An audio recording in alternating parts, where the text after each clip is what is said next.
हर हर महादेव दोस्तों, महाशिवरात्रि का विशेष महत्व होता है। दोस्तों इस दिन की पूजा कहते हैं कि पूरे साल की पूजा के बराबर होती है। यह महाशिवरात्रि जो होता है वो भगवान शिव और माता पार्वती को मनाने का बहुत ही उत्तम दिन माना जाता है। अगर आप विशेष पूजा कर लेते हैं तो आपका पूरा साल अच्छा जाता है, सभी मनोकामनाएं पूरी भी होती हैं। क्या क्या सामग्री चाहिएगी जान लेते हैं। प्रदीप मिश्रा जी की सारी सामग्री है जो आप पार्थिव शिवलिंग अभिषेक करेंगे घर में, उसकी सामग्री मैं सारी बता रही हूँ। आप वैसे भी इस सामग्री की मदद से आप साधारण अपने घर में भी पूजा कर सकते हैं। तो यहाँ पर गेहूं के दाने लेने हैं, 1 लोटा जल ले लिया है मैंने, आपने देखा था। इसके बाद गेहूं के 21 दाने लेने हैं आपको। अगर आप कुछ लोग क्या करते हैं कि अपने आप मतलब जितनी मानते तो उनकी हैं कि क्या क्या सामग्री चाहिएगी, आप अपनी इच्छा अनुसार भी ले सकते हैं। जैसे मैं भी कभी कभी होता है कि अपनी इच्छा अनुसार भी ले लेती हूँ, कम बढ़ती भी कर देती हूँ, लेकिन जो मैं प्रदीप मिश्रा जी की है वो भी आपको बताती रहूंगी। तो 1 लोटा जल, गेहूं के 21 दाने लेने हैं और कमल गट्टा, जैसे कि यहाँ कमल गट्टा है, कमल गट्टे के 5 कमल गट्टे लेने हैं। आप एक भी चढ़ा सकते हैं, चिंतित ना हो, जितना है आपके पास उतने सामग्री से आप कर सकते हैं पूजा। जो प्रदीप मिश्रा जी की है वो यहाँ पर मैं सामग्री दिखा रही हूँ। 108 चावल लेने हैं जैसे यहाँ मैंने दिखाए हैं। उसके बाद काली मिर्च है, 21 काली मिर्च लेनी है आपको। और इसके अलावा काले तिल लिए हैं यहाँ मैंने। धतूरा लेना है, 1 धतूरा आपको बहुत है, आपके पास 2 हैं तो 2 भी ले सकते हैं। तो ये डंठल वाला मिल जाए तो और भी अच्छा है। मेरे को डंठल वाला नहीं मिला था तो मैंने डंठल वाला भी लिया है, सादा वाला भी आपको दिखा दिया है, ठीक है। और जो बेलपत्र हैं वो लेने हैं, 7 बेलपत्र लेने हैं आपको। याद रखें कटे फटे बेलपत्र ना हो और खंडित बेलपत्र नहीं लेने हैं। समी पत्र लिए हैं यहाँ मैंने, 7 समी पत्ते लेने हैं। इसके अलावा पुष्प लेने हैं, 7 लाल गुलाब के पुष्प आपको लेने हैं। और ये जो होगी ऑनलाइन आएगी, आप उसके हिसाब से पूजा कर सकते हैं। तो यहाँ पर पंचतत्व यानी कि दूध, दही, घी, शक्कर, शहद, ये आपको लेना। और 2 बाल्टी पानी लेनी है।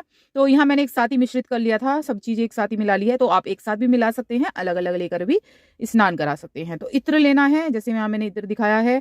उसके अलावा चंदन लेनी है और 3 ये जो सुपारी दिखा रही हूँ उसकी प्रदीप मिश्रा जी के हिसाब से 3 सुपारी लेनी है।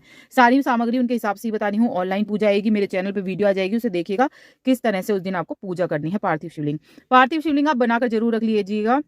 और यहाँ पर मैंने कलावा लिया है, 2 दीपक आपको चाहिएंगे। जैसे यहाँ मैंने घी के दीपक, देसी घी के ही दीपक लेना, 2 दीपक आपको चाहिएंगे। जनेऊ ले लीजिएगा। अगर आप गणेश जी भी बना रहे हैं साथ में तो गणेश जी के लिए अलग जनेऊ और उनके लिए अलग जनेऊ। तो मैं गणेश जी और उनका एक साथ ही पूजन करती हूँ। कहते हैं ना कि प्रथम पूज्य गणेश, तो गणेश जी की सबसे पहले पूजा की जाती है, बाद में अन्य देवी देवताओं को पूजा जाता है। तो सबसे पहले मैं गणेश जी की ही पूजा करती हूँ, उसके बाद में भोलेनाथ की शिवलिंग की पूजा करती हूँ। तो यहाँ पर 2 जनेऊ बना लीजिएगा आप। अगर शिवलिंग की कर रहे हैं तो कोई बात नहीं, शिवलिंग की कर लीजिए।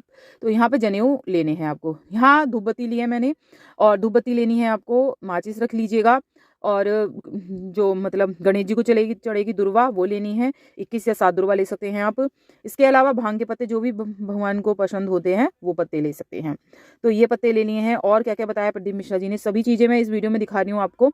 उन्होंने बताया है कि 5 फल लेने जरूरी होते हैं। तो 5 फल जैसे मैं यहाँ दिखा रही हूँ, अमरूद ले लिए, 2 मैंने चीकू ले लिए और 1 सेब ले लिया और ये ले लिए, अंगूर ले लिए, इस तरह से 1 बेल ले लिया। तो 5 फल हो गए थे। इसके अलावा आज आप इस तरह से 5 फल नहीं करने हो तो 1 से ही 5 फल कर सकते हैं। जैसे यहाँ मैंने 5 ही बेर रख दिए तो आप इस तरह से भी 5 बेर भी रख सकते हैं। तो भक्ति भाव से पूजा करनी है, आप जितनी सामग्री उससे भी कर सकते हैं, भक्ति भाव से करनी है। लेकिन कुछ चीज चढ़ाने का विशेष महत्व होता है, ये सभी चीजें चढ़ा दे तो और भी अच्छा है। तो यहाँ पर जौन लिए हैं मैंने, जौन लिए हैं और इसके अलावा सुपारी पहले ही रख दी थी। इसके बाद मैंने ये लिए इलायची ली है। इलायची आपको थोड़ी सी ले लेनी है अपने हिसाब से। और उसके बाद लौंग लेनी है, फूलों की माला, गुलाब के फूलों की माला है। यहाँ मैंने मिठाई ली है और माला कोई सी भी ले सकते हैं, गुलाब की भी लाई हूँ मैं और वैसी भी लाई हूँ गेंदा की। तो आपकी मर्जी है, ये सभी चीजें आप ले सकते हैं। फूल भी चढ़ा सकते हैं या फिर आप माला भी चढ़ा सकते हैं। तो ये सभी सामग्री हैं जो प्रदीप मिश्रा जी ने बताई हैं, ये आपको पहले ही एकत्र कर लेनी है। शाम के समय पूजा होगी, पार्थिव शिवलिंग बना के रखना है आपको 1 दिन पहले, उसकी वीडियो आ जाएगी किस तरह से बनाना है। हर हर महादेव।